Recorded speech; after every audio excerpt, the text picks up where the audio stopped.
Yeah, I probably should have done that before recording, but whatever. Okay.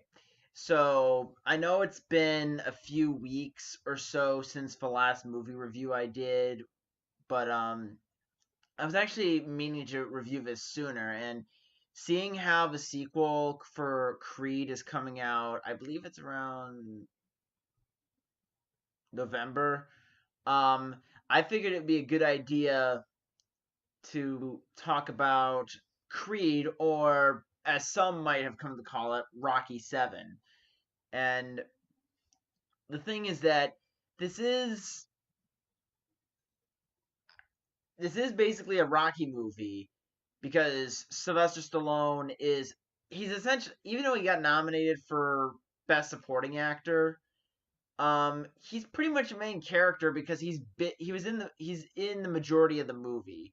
I mean, you don't see him until maybe near the end of the first third, but then the rest of it's pretty much Stallone's and Michael B. Jordan's movie, with a few other characters thrown in there as well.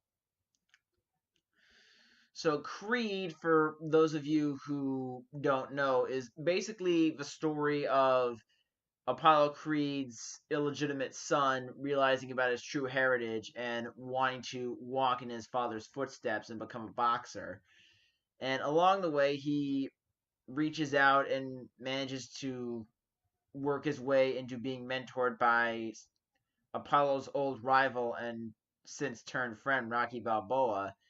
And the movie is basically Michael B. Jordan as Adonis Creed, or Adonis Johnson, trying to, you know, develop his own legacy and his own resume so he's not constantly compared to his father that died long before he ever even knew who his father was. Because, yeah, Adonis was raised by his mom. The mom died, and then he ends up in a detention center for wayward kids. And he gets adopted by Apollo's widow, and that's pretty much all you really need to know for the basis of the movie.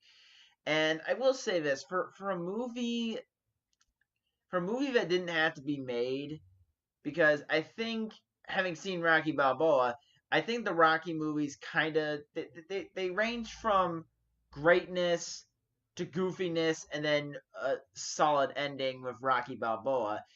And Stallone even said to Ryan Coogler when they were trying to develop this movie that Rocky, or Stallone, had no interest in continuing Rocky's story. But Coogler convinced Stallone to give this a shot. And hey, I mean, Stallone got nominated for a bunch of awards, and this is probably his most critically acclaimed performance since the original Rocky, which at the because Creed came out in 2015, so at this point, it had been 39 years since Stallone debuted as Rocky. Um, so once they got Stallone on board, and once they got all the actors on board, the movie was then able to flourish. And a lot of people have hyped up Stallone's performance. I'm not gonna jump onto that element of the movie yet.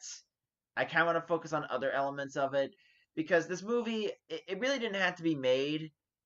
And then again, you could probably argue that about a lot of movies or sequels or spin-offs. But what this movie does is that it takes the story of the original Rocky, twists a few cosmetic changes around, and it's actually probably the most realistic Rocky movie since the first film. I mean, the first two movies were kind of believable, but then when you get to other stuff in the film, in the later movies, the third movie is when things start to get weird, but we never got that gritty realism again until this movie. And this movie, it does kind of show Rocky as the mentor throughout the story, and there is some very believable and likable chemistry between Sylvester Stallone, Michael B. Jordan, and then the Michael B. Jordan and his girlfriend, played by Tessa Thompson. There's a lot of good back and forth dialogue pieces between the characters, and it's very clear that the writers knew what they were doing, followed a lot of Stallone's input, and they managed to mesh it together and use the best ideas they could come up with. And it really worked because there's so many times where you see movies with multiple writers, and then you're kind of amazed that several writers worked on the film and it somehow turned out to be awful.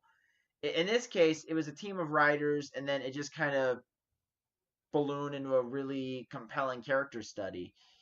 And Michael B. Jordan's character, I think Michael B. Jordan is kind of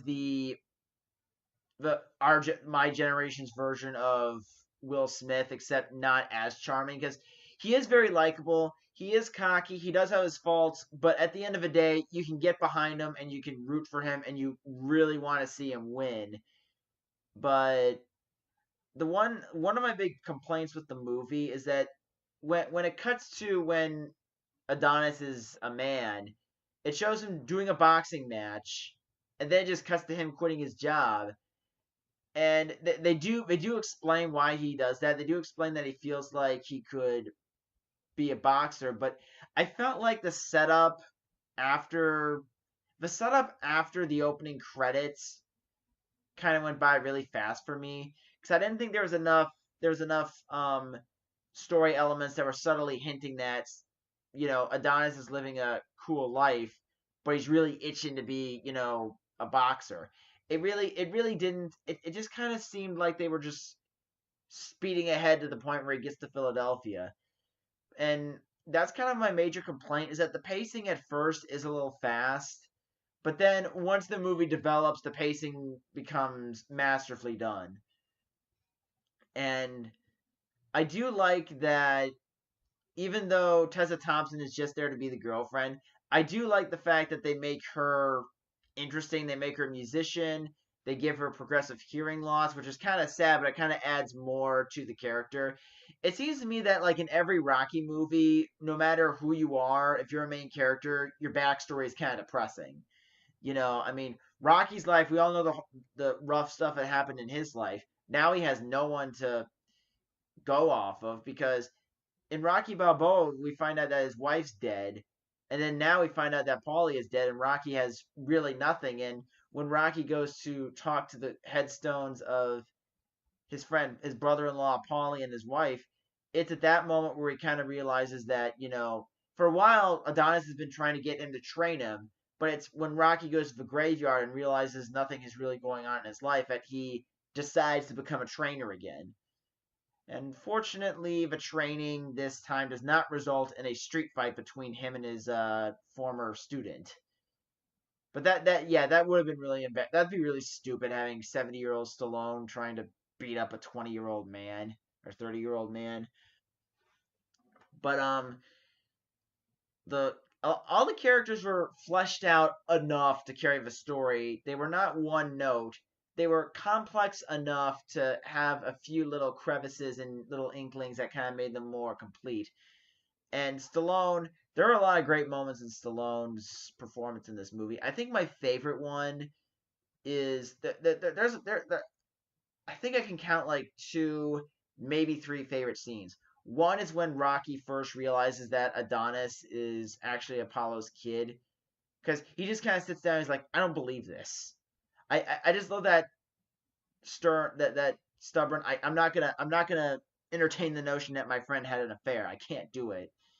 And I think the best scene that probably got him a huge nod for the Academy Award was probably that scene where he's talking to Adonis about how he's not going to bother trying to beat cancer because he feels like he has nothing to live for now. His prime is gone.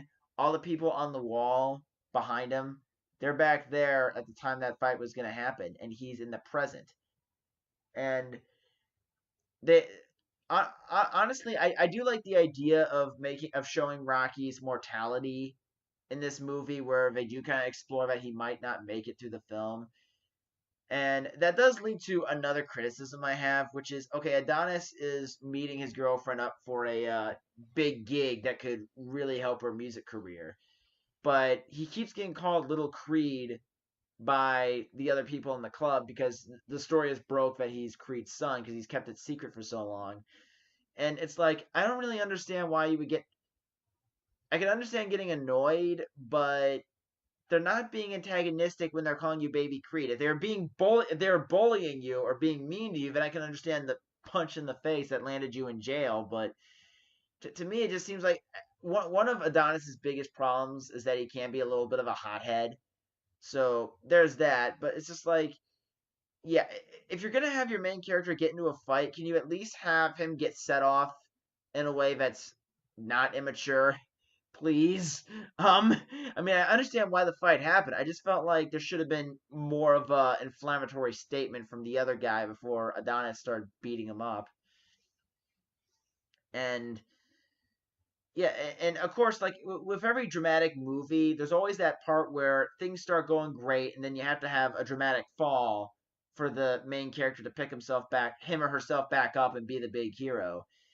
And I will say this: the movie, a lot of scenes in this movie are kind of derivative from the first film, like the training montage, the fact that the way the fight ends. I'm not going to give away how the fight ends, but if you watch it, you'll see what I mean. I do think that this movie it was for it was a great movie for something that was just made for tapping into nostalgia and moving the franchise on. But it is kind of much like Rocky Balboa. This movie is kind of a pleasant, unexpected surprise. You know, I know the movie's 3 years old, but no one was expecting another Rocky film at all. But at least they replaced a good ending with a great continuation.